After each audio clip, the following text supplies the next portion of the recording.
Hey folks, how you doing? So, as you may have heard when we were doing the podcast last week, we are taking the next couple of weeks to go ahead and finish up our next episode, which hopefully will be coming out here by either the end of the month or early next month. It's gotta love the life of volunteer animation. But we didn't want to leave you high and dry, so we actually have a little bit of a surprise for you. Over the next few weeks, we're going to be releasing some old interviews that I did as a part of our old show, The Chicken Chat. It was essentially my way of being able to interact with some really cool folks, get their stories, and just kind of have some one-on-one time with some of my favorite folks from the animation, voiceover, or family entertainment industry. One of the biggest ones that we did was my one with Joey Dioria, who was the former Bozo the Clown on WGN Chicago, and I'll leave a link to that right here if you haven't checked it out. And today is actually no exception. We have a really great show for you and a great interview with one of the main guys who was responsible for the music for Disney on Ice. He's actually been a huge part of Disney on Ice since its, early days. Getting started all the way back in 1983, as you will hear. Stan Beard and his lovely wife Heidi were voice actors in the show. They sang in choruses, and eventually Stan became the musical director and the lead guy in charge of everything musical for Disney on Ice. We talk a little bit about some of his favorite shows, some of his favorite projects, and really it's a very sweet interview. Now, I do want to give a little bit of a disclaimer. This was recorded back in 2023. We were sitting on this for a while. We weren't sure if we were going to put it out, but we're going to go ahead and release it. Now, again, if you really like this, please make sure that you leave a like, comment, subscribe, and also please excuse the fact that you don't see neither me or Stan. This was a phone interview. And excuse the phone quality as well, because, like I said, I had to record this off the phone. But either way, we hope you enjoy this really special discussion that I had with the one and only Stan Beard. Well, first of all, it's an honor to be speaking with you. How are you doing? How are things going? Just fine, thank you. Life is good, and it's always got its ups and downs, and true. That's no different for me than it is for you. Yes, and everything in its time, and lots of good things. Oh, absolutely. And that's so encouraging to hear, especially, we just getting out of this, pandemic and these crazy times, and just to, have a chance to speak with somebody like you. I mean, I know you put your pants on the same way as everyone else, but it's still a big deal when you hear a guy in a giant arena, for all your childhood, and now you get to talk with the man one-on-one. I cracked up when you first sent your note to me saying, "Are you that Stan Beard?" And I'm going like, "Yeah, why? Why? Who do I owe money to?" Oh my Lord, that is hysterical. No, you don't owe me money. In fact, I probably owe you something, because, like I said, you're like an amazing part of my childhood. But I'll be honest with you. Normally, when we do these podcasts, I like to have the person on Zoom. But I can always make an exception for you here today on the phone. But I'd love to talk with you more and just get to know a little bit more about your career, because, obviously, the Disney on Ice shows, when you look in the programs, you only see the names, but you don't get to know really that much about the people behind the show, especially, one of those shows, because I don't know if you guys are really, advertised that well for what you do, or credited well for what you do. But it's funny. We play, some years a very important role, and other years a lesser role, and that sort of thing. And when you begin this process, which for me is way back, yes, you have no idea that all these years later, you'll be doing, similar things in other shows, and Disney itself has gone through so many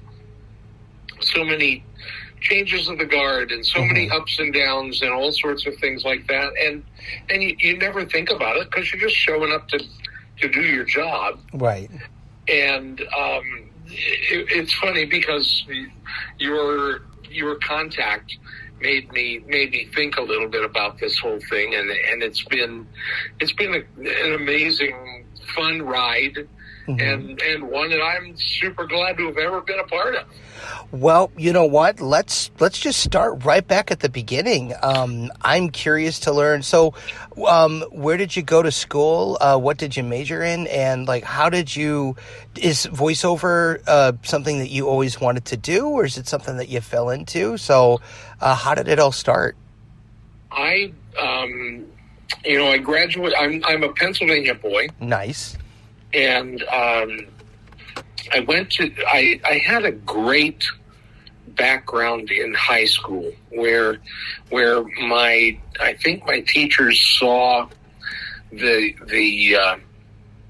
abilities and gifts and talents that I was blessed with, and did their best to make more things available to me, and maybe another student or so with similar gifts than was part of the normal curriculum. So then I went off to Gettysburg College, which for me was it was a local school. It was only a half an hour away from my home. Oh wow! But honestly, I didn't know too much about it until I was in an all-state chorus that was directed by one of the professors from Gettysburg. And I ended up doing a solo there, and so we got to know each other a little bit. And I got recruited, kind of like an athlete gets recruited. Nice. To Gettysburg College, with that professor, Dr. Ken Bressler, being really, very much in my corner and in my camp. And so I went there as a music ed major, coming from small town Pennsylvania as I did. I anticipated that I would grow up and be a music teacher. But I have to admit, that's not what I wanted to do. I wanted to perform. I didn't know much at the time about writing, but I knew that I wanted to perform, and I had done that all my life, like in local churches, and just again, sort of the very small town upbringing that I experienced.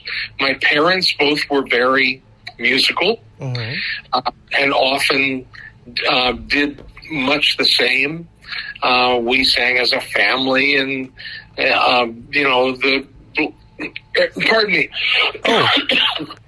in area churches. Nice. And so I had a lot of opportunities. That's so cool. That came my way. And I mentioned Dr. Ken Bressler because at Gettysburg they did what they called a 414, and that meant that you took 4 major courses during your first semester. In the month of January, you took 1 course and absolutely concentrated on 1 course only. And then you went back in the second semester and did 4 courses again. So after doing my freshman year with that, as a sophomore and kind of a cocky little guy who had developed a group called Opus One. Nice. And we would do a lot of old performing in local civic functions and all sorts of things like that, and on the college campus as well. And so I thought, what can I do to make my Opus 1 work, valuable from an academic standpoint as well. Right. And so I submitted that I would like to do an independent study in choral arranging of pop music. And Dr. Ressler said, hey, I'll back you on that. Mm-hmm. You had to submit it to the dean of students and do all sorts of things like that. And the dean said, I think this is a fine idea. And of course you're going to take it pass fail. And I'm like, oh, no. Oh. I can get an A in this. and my GPA needs it. So, yeah. And he's like, well, how the heck are we going to grade this? Go back to your professor, find out how to grade it. Mm-hmm. And as that all turned itself out, he looked at me and he said, I have a lot of friends that worked at Shawnee Press Publishing. Mm-hmm.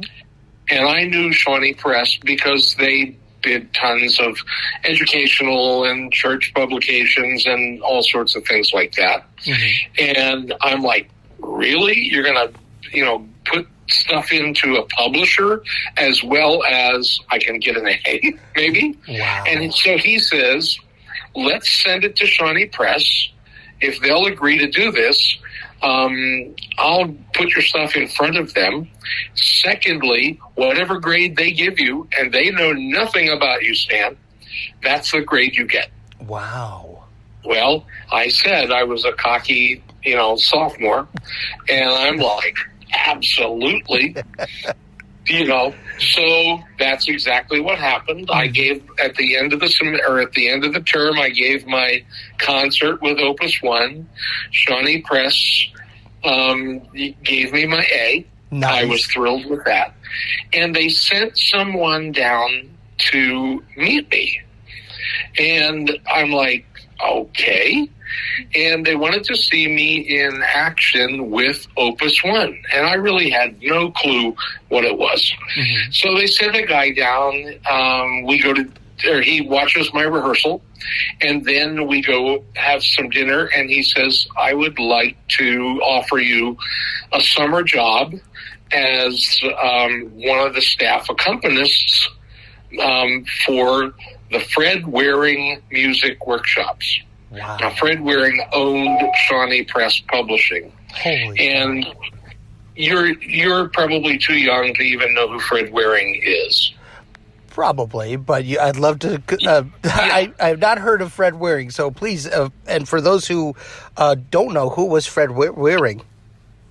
Yeah, so Fred Waring was, he's been given a Congressional Medal of Honor as the man who taught America to sing. Oh, wow. And Waring, back in the early days of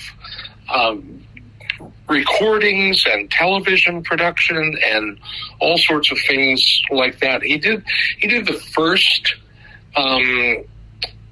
Edison, I got to say this right, the first recordings with Edison microphones. Mm-hmm. So he was, a contemporary of Thomas Edison. Mm-hmm. I mean, we're talking in the 30s here. Right. And he too was a Pennsylvania guy. Mm-hmm. And started his career with a banjo orchestra, turned it into, a real big band thing, but he added something that most big bands did not have, and that was Glee Club. Others had, the male singer and the female singer, mm-hmm. but he had a Glee Club. Oh, and wow. So the whole thing really stemmed out of this choral and vocal sound that came from Waring. He was the first to do a television variety show, a musical variety show. Mm-hmm. And he was a bit of a tyrant, if you will. That show was on CBS, and Waring felt that he knew better how to do this show than CBS did. Well, of course, you know who won that battle. Of course. And it went on to he lost the television audience, and he lost the television audience. There are certainly some years in between, but he almost lost that television audience, and Lawrence Welk gained it. Now, you probably do know Welk. Yes, I do. I'm familiar with Welk, yes. Right. And you probably know just how corny and everything that all is. Right. Especially in today's musical place, but it's one of those deals where the Welk show really became a bit of a copycat of that Waring tradition that got started. Wow. Waring had a big success with the publishing of all the musical arrangements that got done, and started Shawnee Press to fulfill that role. So I went as a sophomore. After my sophomore year, I went to the Pocono Mountains, where he would do a summer full of workshops for teachers and students, and I was a piano accompanist for those workshops. I thought it was going to be a summer gig, hopefully one I could do, quite well, and then repeat it again the next year.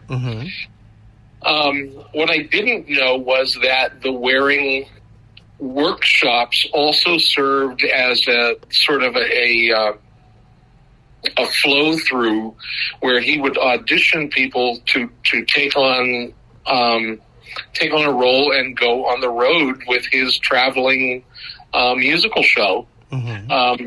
So on the last day of the rehearsals, or the last day of the workshops, Waring announced a few people that he was going to offer positions to, and of course all the young students that were there kind of went wild and crazy and loved it all. And I was at the piano. He conducted that group, as I understood now was a tradition. He would close his summer with that group singing the Lord's Prayer, and I played for it, and he walked out of the room. And he stuck his head back in this room, and it's a large room. There were probably 250 students there at the time. And stuck his head back in, and he said, and if there's one more seat on the bus and he'd like to go along, we probably could use Stan Beard too. That was my invitation to my professional career. Well, what a heck of an invitation! It was the what just happened moment of and I was supposed to return to college in 2 weeks, and all sorts of things. So suddenly, and again, Dr. Ressler was really a hero for me, and we talked it through, and he said, well, I brought you here, and I think I'm going to kick you out to Gettysburg College. And he said, you need to go do this. At the time, Fred Waring was 72 years old. He said, who knows how long he'll do it. Right. He may not even be around next year. Go do it, and then come back. So, of course, I made that promise to my parents, which turned out to be a big giant lie. I never went back. I went on the road, traveled for 8 months that year, literally in every state but Hawaii, touring, including up to Alaska. Wow. And touring the show, playing piano, playing trumpet, singing, et cetera, and getting a taste of life as a professional musician and writer. I met a young woman, as did most everyone, honestly, on that tour. Of course. You would pair off with someone that you were with, but my seat partner, Heidi Oisted, from Palm Springs, California, of all places, by comparison to Mont Alto, Pennsylvania, was quite a different lifestyle that we learned about each other. Sure. Heidi Oisted is now Heidi Oisted Beard, my lifelong seat partner, and is the reason that I'm in Minnesota right now, because we've been, we've never basically left each other's side. Right. And it's been, an amazing musical journey from the Waring Show. We did 2 years of the Waring Show, and I got to kind of form a contemporary sounding group within the group, and we made that work. And then I said, okay, I think I've done everything I can do here, and looked at Heidi and I said, "You're from California, right? Let's go home." And we moved for her back to California and me to Los Angeles. Mm-hmm. And before long, we traveled with the Ray Conniff Singers. I love the Ray Conniff Singers. Yeah. Oh my goodness, what a beautiful group. That was Europe and South America and Mexico and Japan. And so what had been our U.S. tours turned into international tours. Wow. And did a lot of, recordings and studio work in Los Angeles. Mm-hmm. Sang with the Johnny Mann Singers. Both Heidi and I sang with Doc Severinsen from The Tonight Show. Nice. And when Doc would do his Las Vegas act, he had 6 young singers, 3 guys, 3 girls that worked with him, and we would do his symphony dates as well. So we just got a real variety of opportunities that came our way. Mm-hmm. I promise I'll stop this litany in a minute. No, please keep going. I love it.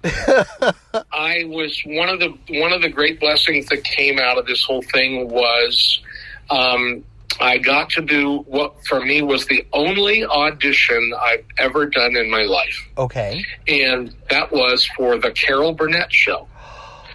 And I got someone either moved out of town or died. You know how that goes. Of course. I mean, you don't lose a job like that unless you die. And so here I was, and at this point, I'm 21 years old. Mm-hmm. And I go in and I audition for the contractor of the musical contractor of the Carol Burnett Show. And he told me later, he said, "I did this as a favor to the guy who recommended you, but I'm like, I'm not going to hire this guy. He's 21 years old. We do all this. We do stylistically, we do music from all kinds of eras, right? And so I walked in. We auditioned with some of those, throwing me curveballs like that kind of thing. Sure. And he looks at me. He goes, "How do you know all this kind of?" All the not just that you can do the music, but you know the styles. And I said, well, I grew up with a piano bench full of sheet music, which was mainly old music. Right. And then I toured with Fred Waring. And that gave me this whole nostalgia approach to learning all these old, so I got the gig. Oh, that's wonderful. That meant working as a singer on the Carol Burnett Show, which means that you almost never, ever saw me on the Carol Burnett Show. And if you heard me, I was in a group of singers because we were the voices of the dancers that were always part of the big musical numbers. Oh, wow. We would do the pre-records for the show. Mm-hmm. So, within that, like I said, litany of opportunities that came my way, I was used to getting, weird calls and odd things to do, and I got to sing with Streisand and Sinatra and, you name it. Wow. It was just like amazing parts of life. Oh, that sounds, that's like the that's like the performer's dream, you know. Well, and it's something that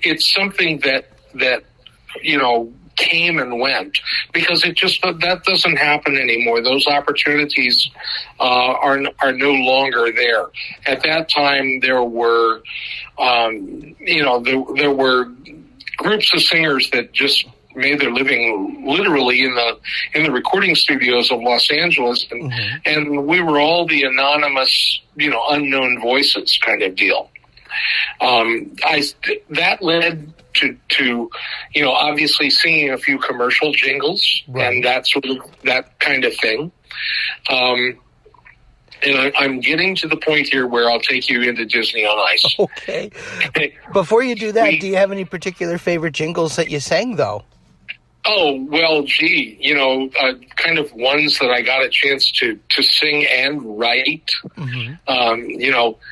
We're American Airlines, something special in the air. Welcome aboard. Something special in the air. Wow. And I think I probably did close to 100 arrangements. Never writing them of Budweiser, Anheuser-Busch products. Okay. Here comes the king. Here comes the big number one. And for all you do, this Bud's for you. So, I like to say we did things from A to Z, from American Airlines to Zenith televisions. And whatever came your way, the strangest thing I ever sang as a jingle, two of them, and they both involve animals and medicine, was for Thailand pig injections. Okay. and we did a how do I say this right? Well, the horse was Aladdin's premier, which I guess was a big time Arabian stallion. Okay. And so what do? You do a stud horse with a big time Arabian stallion, and Aladdin's premier puts stars on the ground. That was the tagline, which meant hook your horse up with Aladdin. With Aladdin's premiere. And so I basically sang a jingle for horse sperm.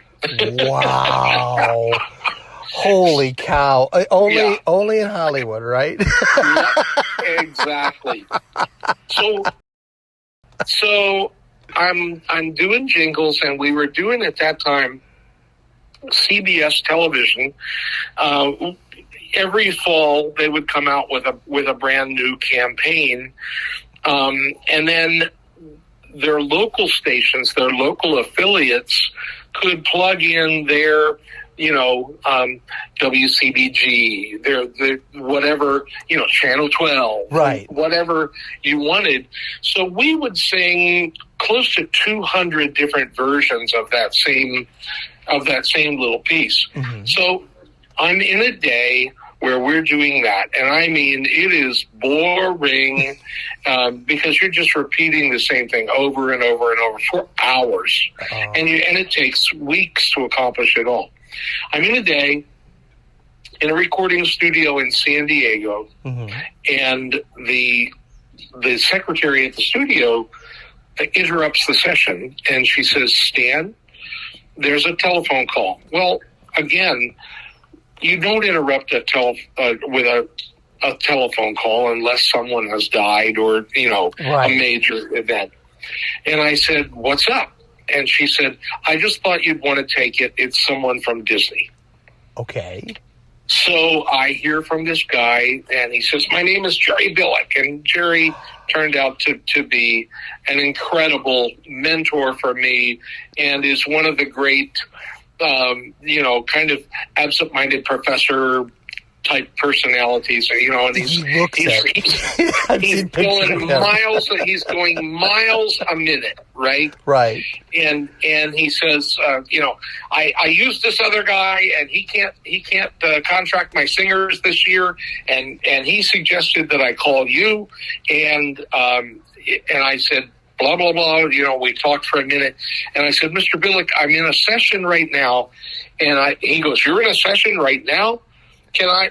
And he's in Los Angeles now. Mm-hmm. That's like a 2-hour drive or a 35-minute flight, right? And he says, "How long are you going to be there?" I said, "We're here all day." Mm-hmm. And he says, "Can I fly down and see you?" I said, "Sure." So I send that same secretary out to go pick him up at the airport, mm-hmm. bring him in. He listens for about 5 minutes. And says, okay, well, it's Disney on Ice, and gives a few details. We probably have 3 or 4 days worth of recording mm-hmm. to get this accomplished.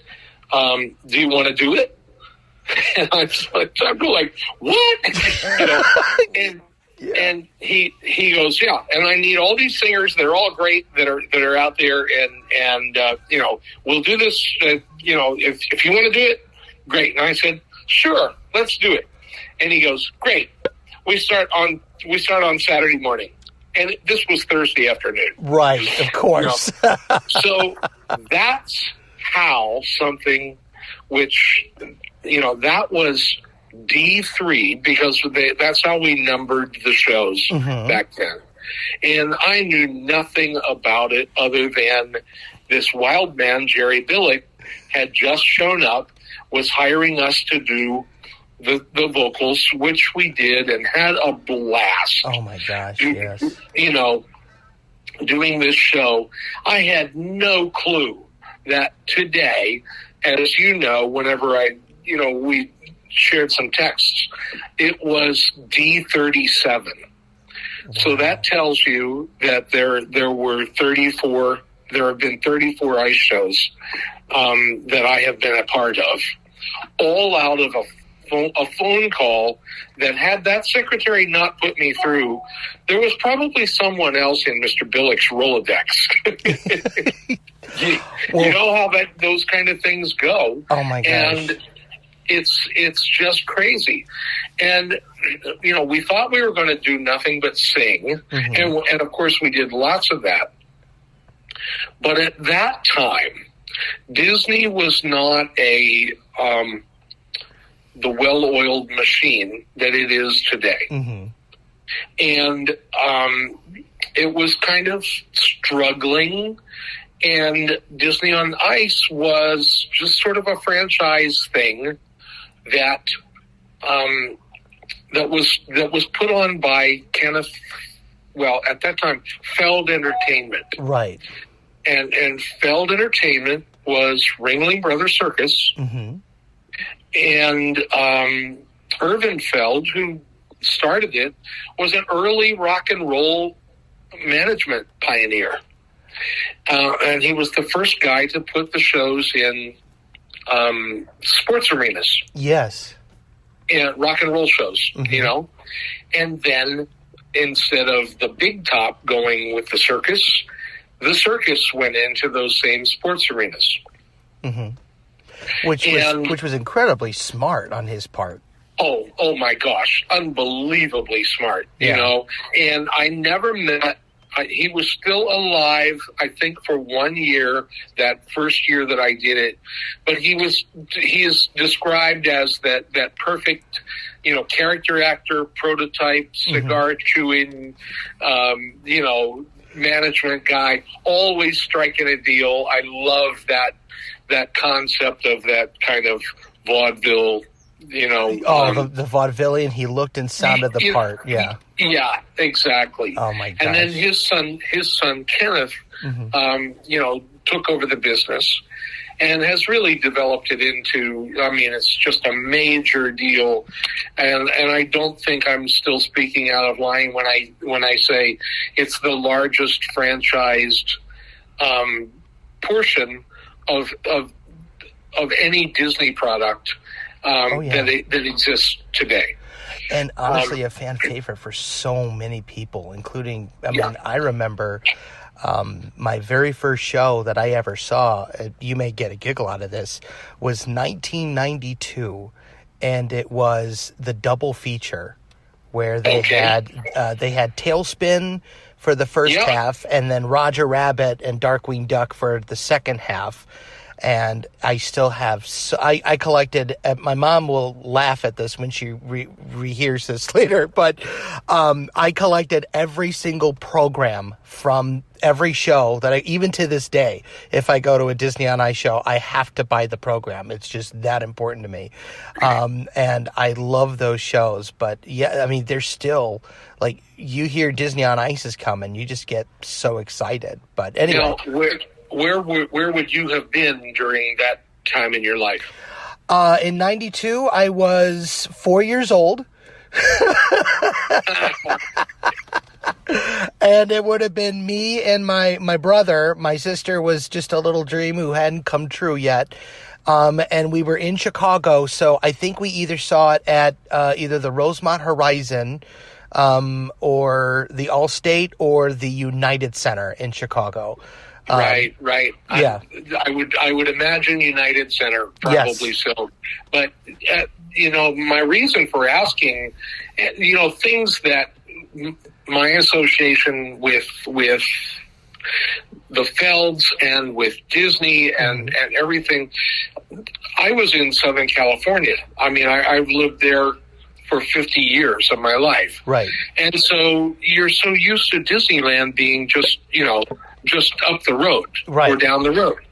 And you don't think about the fact that even in Chicago, you don't have that Disney presence.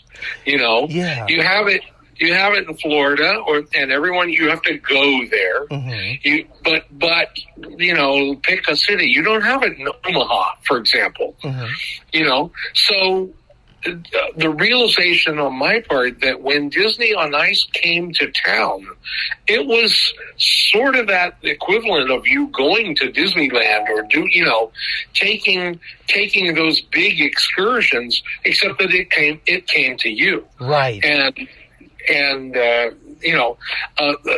whole big deal. I remember after we did that first show, it was a year and a half until the Ice Show came to Southern California. Mm-hmm. In fact, we had done a second one by that time, but it took that long for it to go, around the country, right, and get to Southern. So it was a year and a half after until we saw it and realized, oh my gosh, this is incredible. Yeah.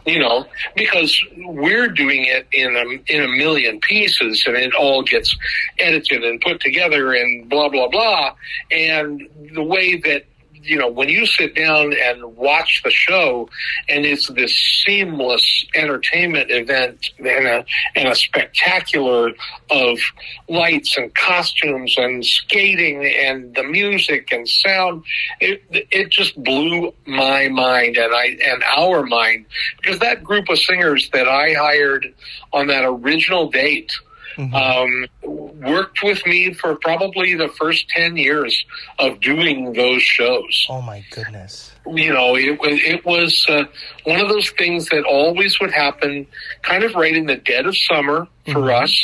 Right. And when lots of other things weren't happening, that Ice Show provided not only a business opportunity, but just a departure from everything that we did.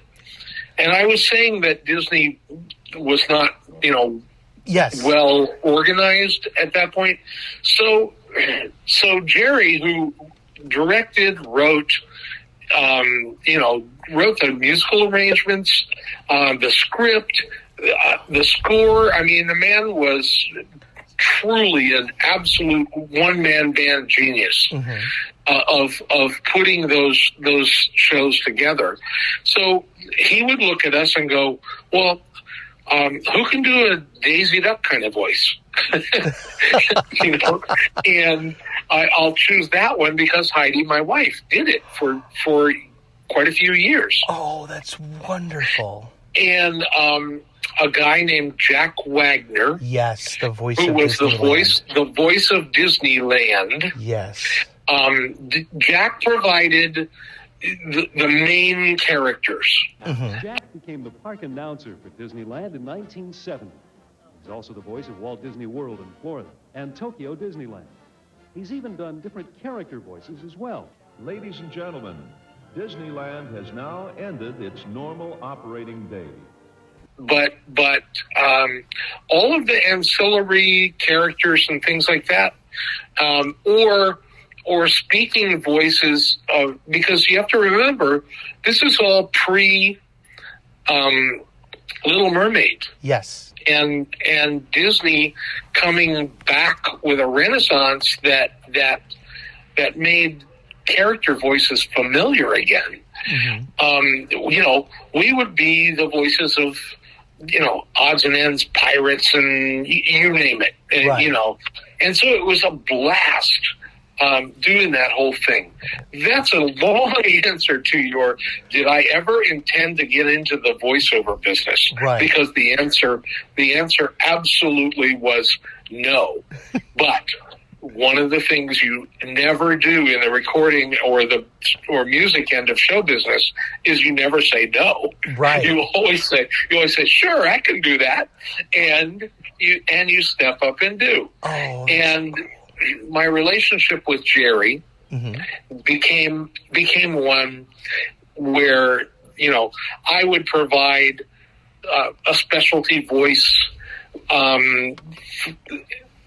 talent that I would have in my Rolodex kind of thing, if we needed something here and there. And Jerry often would just look to me and say, Stan, I think this character sounds a lot like you, and the next thing you know, I was being the host of the show or any number of different kind of roles, that I would get a chance to play. Hey folks, we hope you're enjoying the show. If you are, please make sure you hit that like button and let us know. Also, be sure that you hit the subscribe button and ring the bell so you get to know every single time we either upload a video or we do a live stream. The best way that you could also really help us out is by sharing this with all of your friends and family and letting them know. Word of mouth helps projects like these continue to grow. And if you want to be super awesome, you can certainly check us out over on Ko-fi and at our merch store. Links in the description below. D3 was your very first show, so if my memory serves correct, the very first one was Walt Disney's World on Ice. Then the second one was The Great Ice Odyssey. And then number 3, was that Magic Kingdom on Ice, or was that Happy Birthday Donald Duck? That was Magic Kingdom on Ice. Okay. And we knew it as the Mr. Lido show. Because Jerry created this character of Mr. Lido who traveled the world, right? And he was kind of this bumbling guy with the suitcases that would fall apart, and comedy act and all those sorts of things, right? And so we knew it as Mr. Lido. Oh wow! And so I'm glad you told me that it was Magic Kingdom on Ice, because I knew the second one was Donald's Birthday. Oh, the second one that I did, which would have been show 4. Wow. And like you were saying, that was 1984 for the 50th. I'm a Disney nerd. I'm an animator. So for me, I love Disney, and I love Disney on Ice. So I just, pour myself into this stuff. So right. if my inner geek comes out, please excuse me. But, but 84 was 83 and 84 were like a tumultuous time, like you were saying, for the Disney company, because Saul Steinberg was attempting to take over. Ron Miller was kind of, thrust into the position of, CEO and not really doing a super good job. Roy Disney had just left. Did that affect you guys at Disney on Ice at all? Or was it just, were you guys... We didn't... We weren't aware of that as talent. I'll put it that way. Okay. And when we became aware of it, was when Michael Eisner shows up. Mm-hmm. And one of the first things that Michael very wisely did was created Disney character voices. Yes. He discovered that there were some 200 people doing the voice of Mickey Mouse in the United States alone. Right. And it was like, nope, there is going to be an official, this guy is Mickey, this girl is Minnie, mm-hmm. et cetera, all just, narrowed down to one person. Mm-hmm. And that's when I think we became aware of, I don't want to call it chaotic, but Disney had been a little chaotic before that time. Right. Eisner steps in and things become, rightly so, regimented. Right. So there will no longer be Heidi Beard doing the voice of Daisy Duck on the Ice Show because there is an official Daisy Duck. Right. So if Jerry wanted to do those things, then or those characters, then we would have to go and record those people. Right. And by that time, the Ice Show had really become a giant staple part of Feld Entertainment and Disney. And so Jerry seemed to be happy, I guess, with the work that I was doing, especially in the voices and the singing voices, mm-hmm. which we would have to have, Wayne as Mickey and Rusey as Minnie, right. doing their singing. So often he would have me go in and co-produce with him or produce the vocal sessions with that talent. Wow. So that's when I became aware that what it had been like, mm-hmm. and what it now was going to be. And it didn't take too long before everything really took on an entire new, I use the word renaissance because that's it. Right. Starting with Disney animation with Alan Menken, mm-hmm. and his music for Little Mermaid. Right. So we now were not creating shows out of thin air.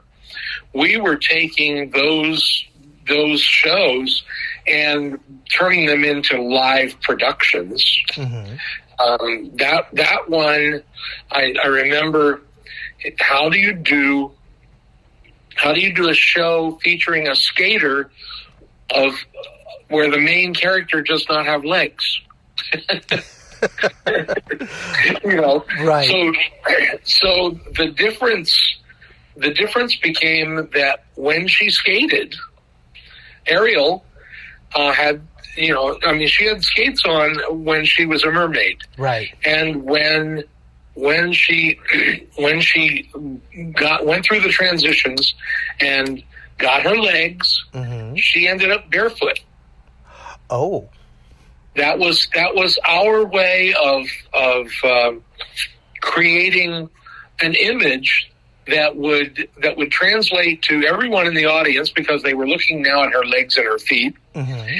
And so I remember thinking, how on earth are we going to pull that off?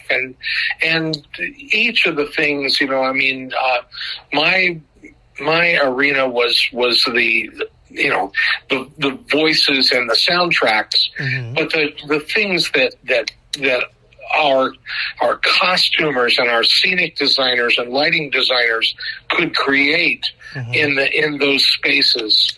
It was certainly Disney magic, times 10.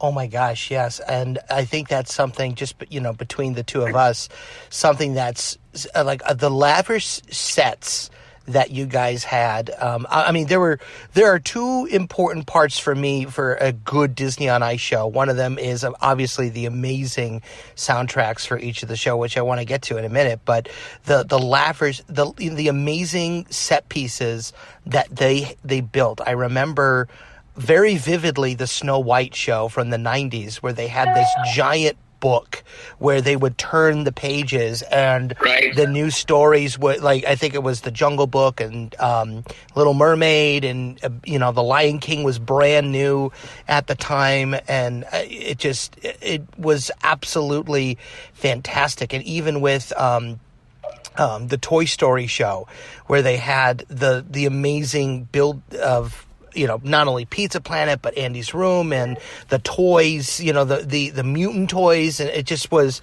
holy cow. Like, like you said, it felt like you were at Disneyland in Chicago, and it was just the coolest thing ever. And I think that's sorely missed today. Like, I know they use a lot of the screens, and they have, like, miniature props or, like set pieces, but nothing like they used to have. And I think it's, I mean, obviously, use the technology that you have, and it's no shade whatsoever, but there is something missed with, the traditional old, ice shows, in my opinion. But Right. I mean, it's been a part of, it's been a part of my life that I really had left behind, because I had spent all my time in the recording studios for years. Mm-hmm. And that the live entertainment aspect and the theatrical portion had sort of taken a back seat.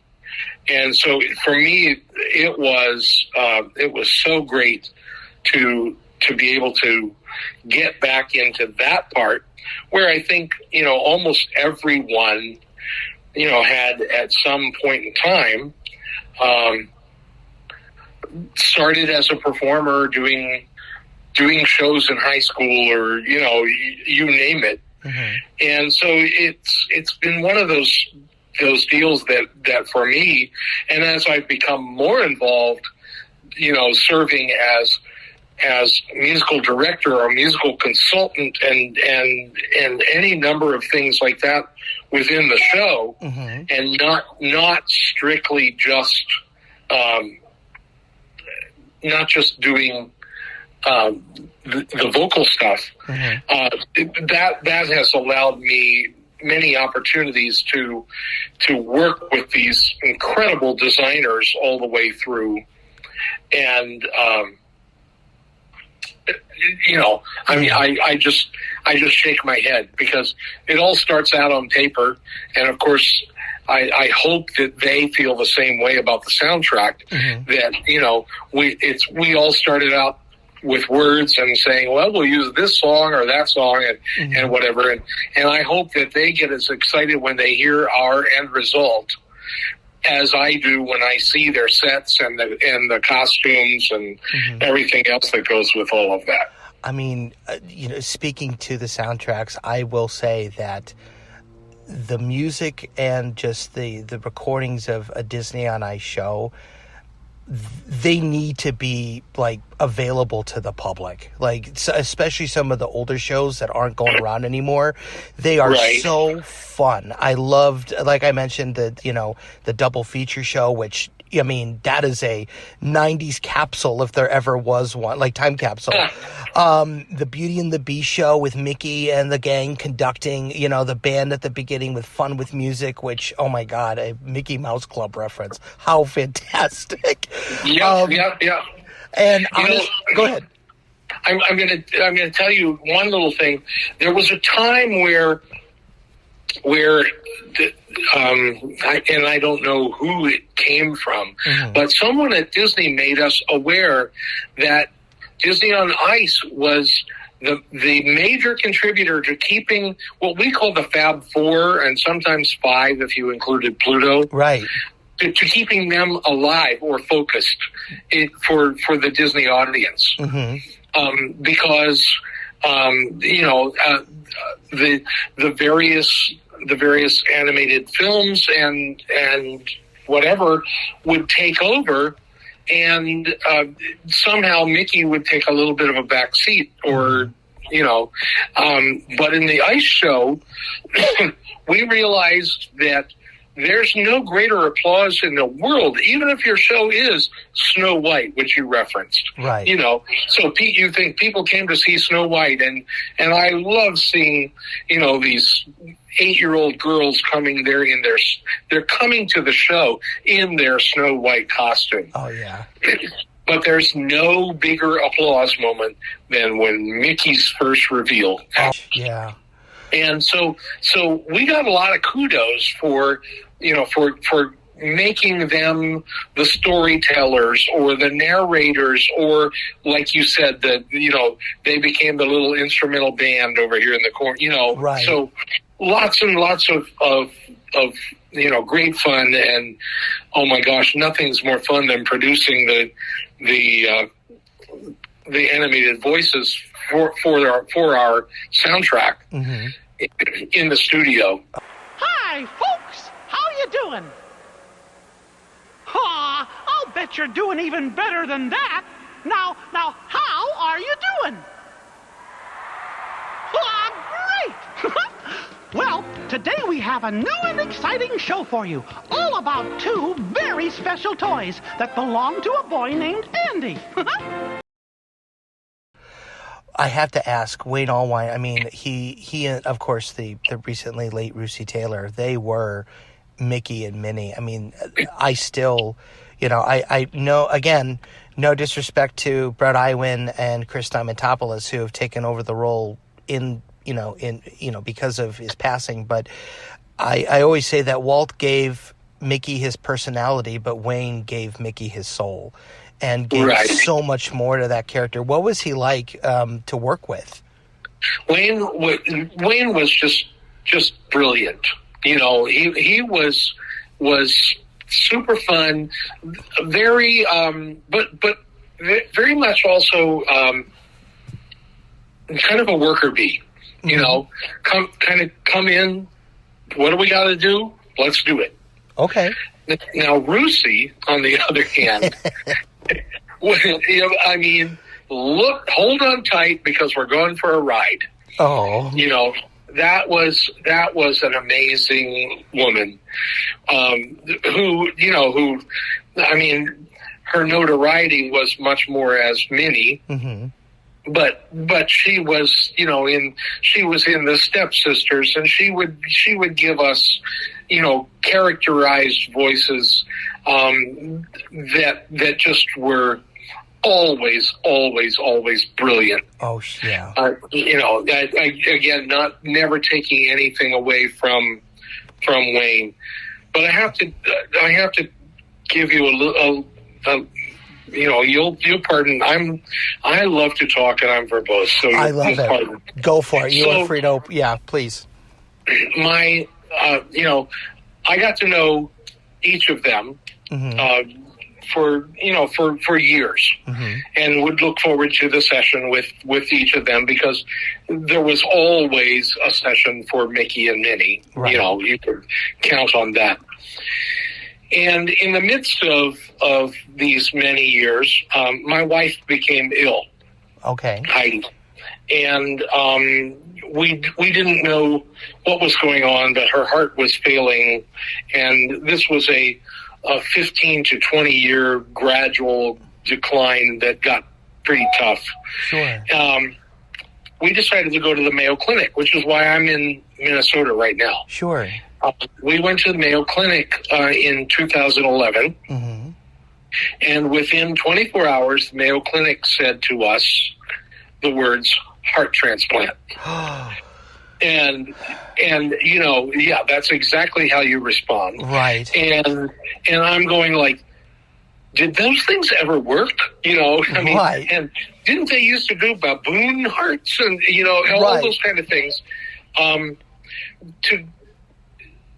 Heidi spent 3 years waiting for a matched heart. And she spent 3 years, basically almost the entire time, in the ICU in the hospital at Mayo. I moved up to Minnesota with her, and did a lot of recording sessions, which I produced by Zoom call, you know, here and there. But I happened to have one where I was in Los Angeles.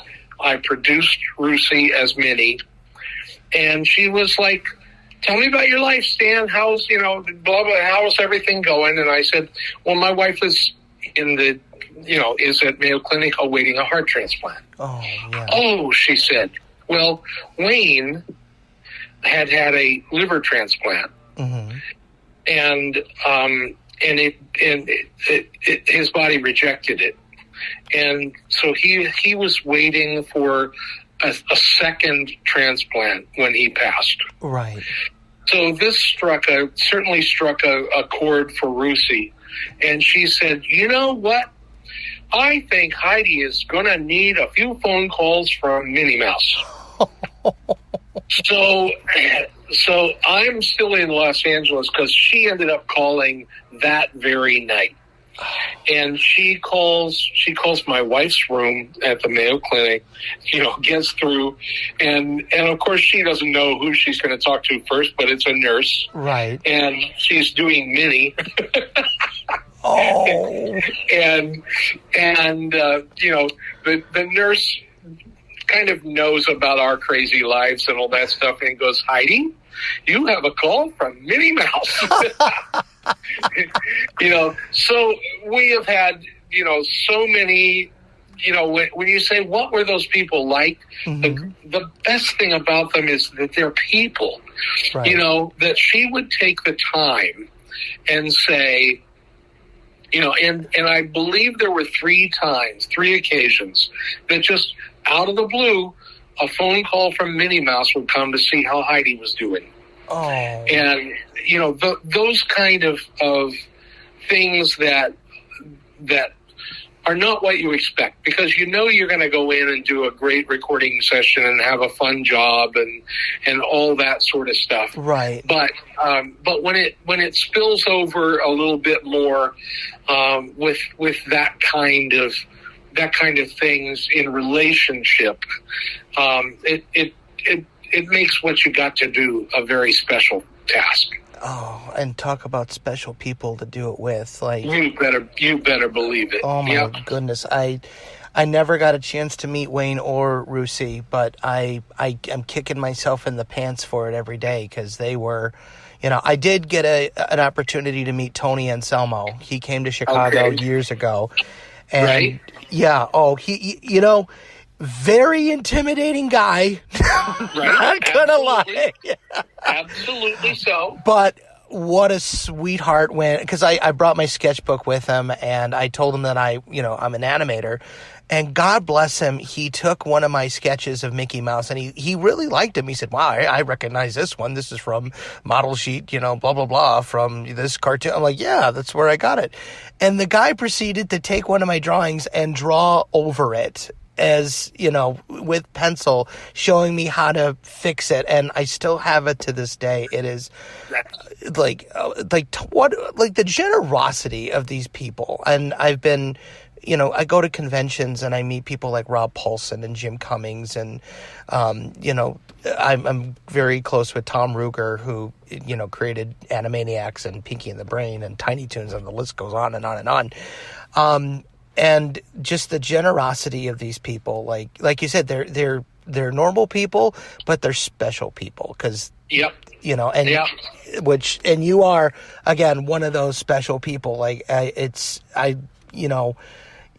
I'm sure now you realize, 40 plus years later of Disney on Ice, it's still going strong. It's still, a big fixture of every childhood. I mean, I don't think there's a kid on the earth who has not gotten a chance to go to a Disney on Ice show and see these characters. When we were talking, and I don't know how much time you have to talk, but I do have just a couple more questions for you.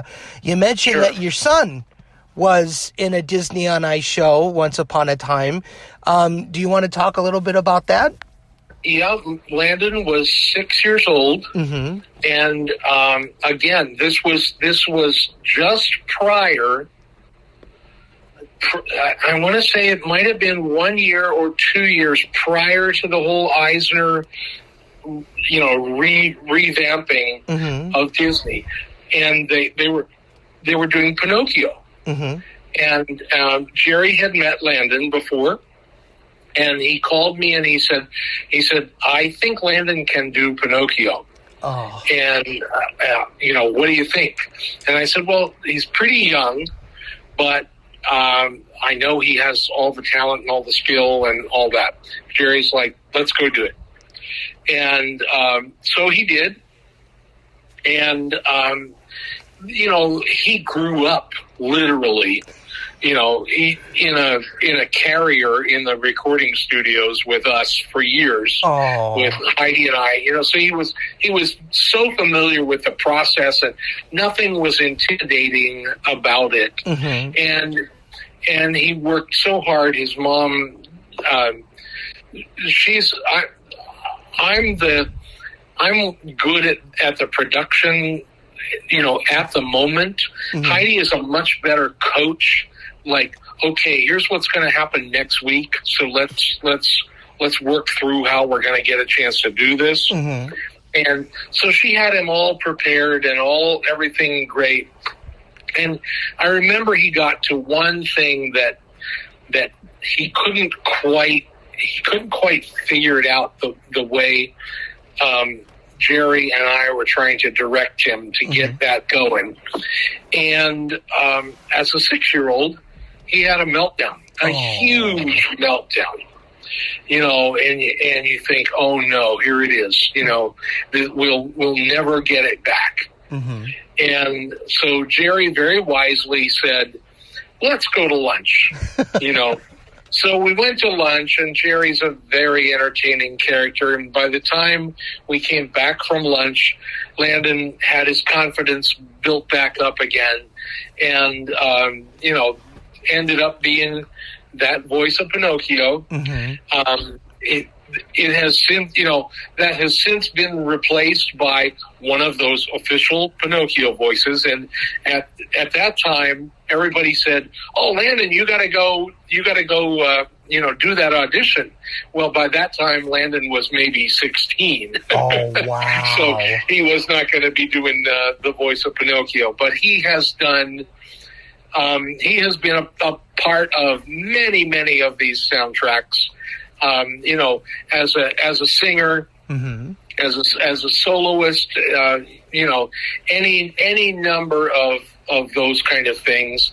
And he is a recording artist and performer in his own right. He toured with Frankie Valli for, I think, 11 years. No kidding. He was one of the Four Seasons? He was one of the Four Seasons, and now those four guys are out on their own with Frankie's blessing as a group called the Modern Gentlemen. So, no kidding. So look for the Modern Gentlemen, and the blonde in the group is my son Heidi's and my son Landon Beard. Oh my! As a Frankie Valli fanatic, my grandpa got me onto him when I was in high school. God bless him and thank him for keeping the Four Seasons alive. Even that is so cool. Was he one of the guys that performed with Frankie when he was at the Capitol for the 4th of July that one year? I think it was 2011, I think, or on that particular year, and of course it would happen that way. Landon was on Broadway doing a show. And so he was not with that show. And that is one of his great regrets, you know, I mean, because again, like we say, you know, you play Peoria and Omaha, no offense to either of them. Right. You know, all the time, and no one is aware of it. And then you get a big national exposure like that, and Landon always goes, "No, I wasn't there. Sorry." Oh, no. Well, you know what? It's okay. You know, it was their loss, honestly. Yeah. Yeah. Oh, my goodness. Stan, this has been so fun. And again, I wish I could talk with you more. I have a couple more minutes here. But I would love to have you on again. I'd love to chat with you. I have one more minute. I have one more question here. Do you have a favorite show besides Pinocchio? Because obviously, you know, that's a bit of a bias. But do you have a particularly like favorite show that you did, and you know, that you either you arranged and you thought, oh my God, this is the best, or like just one that you got a chance to go see and just were thoroughly blown away? Do you have a favorite? You know, I'm going to tell you oddly, in let me see about what year this would have been, somewhere around.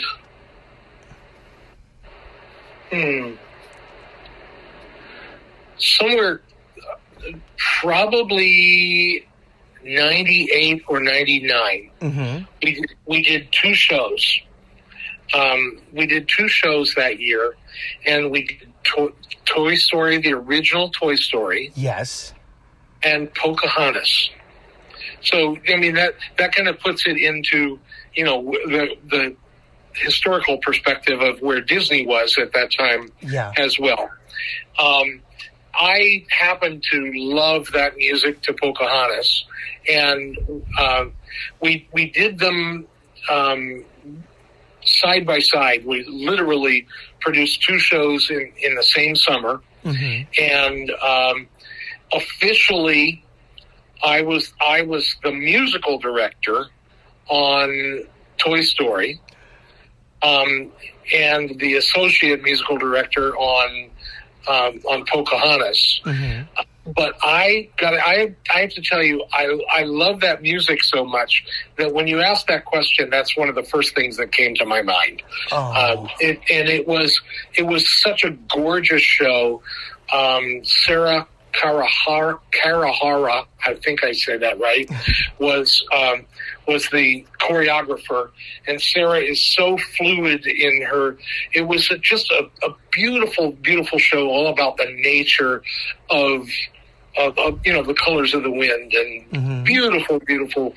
So that for me stands tall. Beauty and the Beast is maybe the greatest story, and we got to make you know, an amazing transition when the Beast becomes the Prince, which again, there's always that one moment you go, well, this was easy for them to do in animation. What do we do?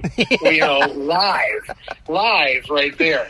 And every time I see it, and I'll back up just a little bit there, because one of the joys that I got to do in the early 90s to middle and late, a little bit still in the late, I got to go do international translations as we were building more countries where the show would go to, which is really the giant legacy that Kenneth Feld brings. You know, he took the show from a 2-year U.S. tour to often a 9-year tour of the world. Each of the shows. Wow. So I always say, you've never really worked in a recording studio until you have gone to Bangkok, Thailand, and tried to teach somebody how to be goofy. who they don't speak any English and I don't speak any Thai, and you're counting on an interpreter to do a job. And goofy, for example, is one that I would say to them, don't try to be a goofy American. Who is that goofy Midwestern, backward character in your culture? Mm-hmm. Because everybody's culture has one. Right. Bring that to your vocalization of who the character is. My gosh, I've been fortunate again. I think I've done 13 different countries where I've produced the show, mm-hmm. including almost every portion except the generic oohs and ahs mm-hmm. of any choral singing that are there. And some of the countries had official Disney voices. Wow. I refer to Bangkok, Thailand, because that was the first one I ever did. I remember getting off the plane thinking, what am I doing here? And I'm in charge. And you're making magic.